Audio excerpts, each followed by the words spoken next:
जय श्री कृष्णा सभी भक्तजनों को आप सभी का स्वागत है मेरे YouTube चैनल पूजा सहारा पर। दोस्तों, आज हम अपनी इस वीडियो में मोक्षदा एकादशी की व्रत कथा सुनेंगे। तो शुरू करते हैं। बोलो विष्णु भगवान की जय। महाराजा युधिष्ठिर ने कहा, हे भगवान, आप तीनों लोकों के स्वामी, सबको सुख देने वाले और जगत पिता हो।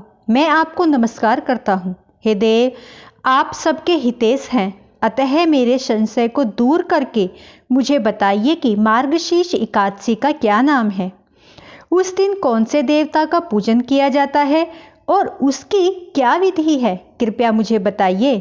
भक्त वत्सल भगवान श्री कृष्ण कहने लगे कि महाराज, तुमने बड़ा ही उत्तम प्रश्न किया है। इसके सुनने से तुम्हारा यश संसार में फैलेगा। मार्गशीर्ष शुक्ल एकादशी अनेक पापों को नष्ट करने वाली है। इसका नाम मोक्षदा एकादशी है।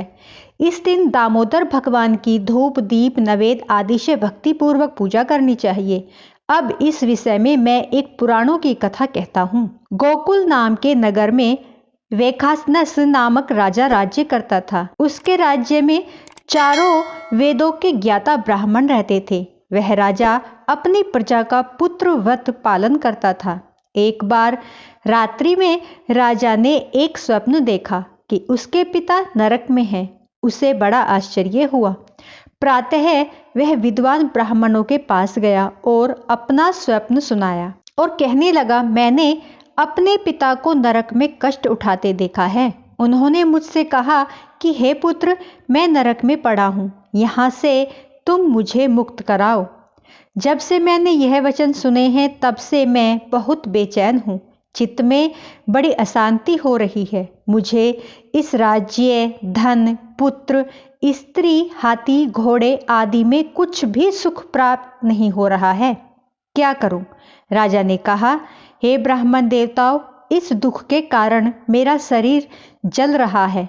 अब आप कृपा करके कोई तप, दान, व्रत आदि ऐसा उपाय बताइए जिससे मेरे पिता को मुक्ति मिल जाए।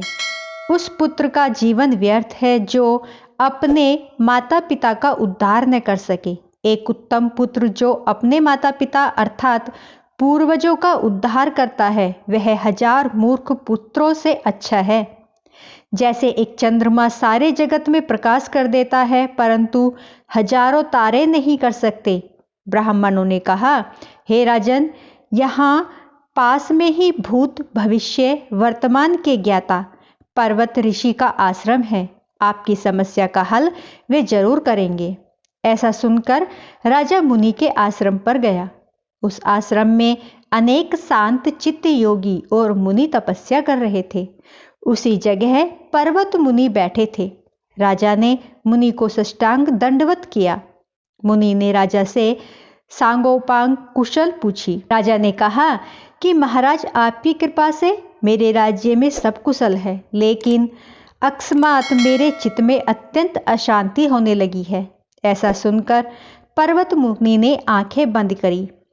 भूत विचारने लगे। फिर बोले, हे राजन, मैंने योग के बल से तुम्हारे पिता के कुकर्मों को जान लिया है। उन्होंने पूर्व जन्म में कामातुर होकर एक पत्नी को रति दी, किंतु सोत के कहने पर दूसरी पत्नी को ऋतु दान मांगने पर भी नहीं दिया। उसी पाप कर्म के कारण तुम्हारे पिता को नरक में जाना पड़ा। तब राजा ने कहा, इसका कोई उपाय बताइए।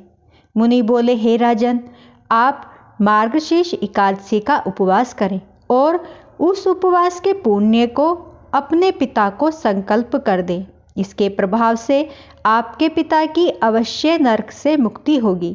मुनि के ये वचन सुनकर राजा महल में आया और मुनि के कहने अनुसार कुटुंब सहित मोक्षदा एकादशी का व्रत किया।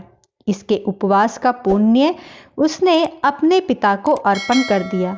इसके प्रभाव से उसके पिता को मुक्ति मिल गई और स्वर्ग में जाते हुए वे पुत्र से कहने लगे, हे पुत्र, तुम्हारा कल्याण हो। यह सुनकर राजा बहुत प्रसन्न हुआ और उसके पिता स्वर्ग में चले गए। मार्गशीर्ष मास की शुक्ल पक्ष की मोक्षदा एकादशी का जो व्रत करते हैं उनके समस्त पाप नष्ट हो जाते हैं। इस व्रत से बढ़कर मोक्ष देने वाला और कोई व्रत नहीं है। इस कथा को पढ़ने या सुनने से वाजपेय यज्ञ का फल मिलता है। यह व्रत मोक्ष देने वाला तथा चिंतामणि के समान सब कामनाएं पूर्ण करने वाला है। तो बोलो विष्णु भगवान की जय।